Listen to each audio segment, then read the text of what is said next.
قربان با همت شما به زودی افتتاحیه جام جهانی تو ورزشگاه قلعه حسن‌خان اتفاق میفته. بگیم که مقدمات مراسم افتتاحیه رو ما بچینیم دیگه. برای جشن و سرور و شادی ما باید چیکار کنیم؟ آرون افشار رو میاریم، یه عده مسئولین دوستش دارن، و ممرزا گلزار دیگه. این به درد میخوره افتتاحیه بیاد بخونه. اون وقت خوبن این دوتا نماد فوتبالی ان. آره، هم بچه خوشگل آبرومون حفظ میشه، همین که رابطش با یه سری مسئولین خوبه، از اون طرف آبروریزی هم نمیشه. خیلی هم عالی. این از مراسم چیز. آتش بازی و اینا رو چیکار کنیم؟ آتش بازی نمیخواد دیگه، هزینه ور آتش بازی، منم یه ذره نماد غربی طوره ها. من میگم که همون آب بازی کنیم. این چمنا رو آب میده این دستگاه، این بعضی وقت خودش خود به خود روشن میشه. هر موقع دوره خود به خود روشن شد میگیم جزوی از مراسم افتتاحیه قلعه حسن‌خان بودی که اصلا می‌خواستیم شادش کنیم. اینم از آب بازی. فقط خانوما چی؟ واسه خانوما اگه برنامه ویژه داریم بگین که من یادداشت کنم. خانوما که نمیتونن بیان استادیوم بازی افتتاحیه رو ببینن.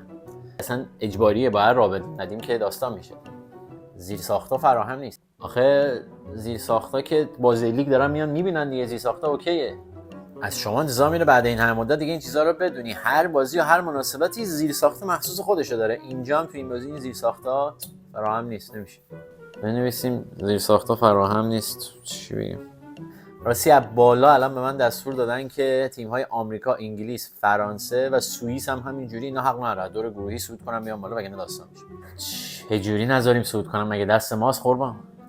باشه از بالا دستور دادن، یه کاریش بکنید اگه صعود کنن اون وقت از بالا و از پایین ما رو صعود نباید بکنن.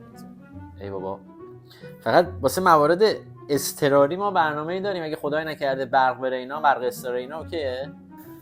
برقا که قطعا میره، برق اضطراری هم ما نداریم. ما هر کی که وارد استادیوم میشه میگیم چراغ‌های گوشی خودتون روشن نگه دارین. اگر برق استادیوم رفت شما این چراغ‌های گوشیتون رو روشن کنین، بچرخونین تو زمین که هم فضا قشنگ بشه، همین که بازیکن‌ها نور داشته باشن بتونن بازی کنن. اون که اصلا هست، در قطعیه برق جزش هست. با فیفا هم هماهنگه اوکی.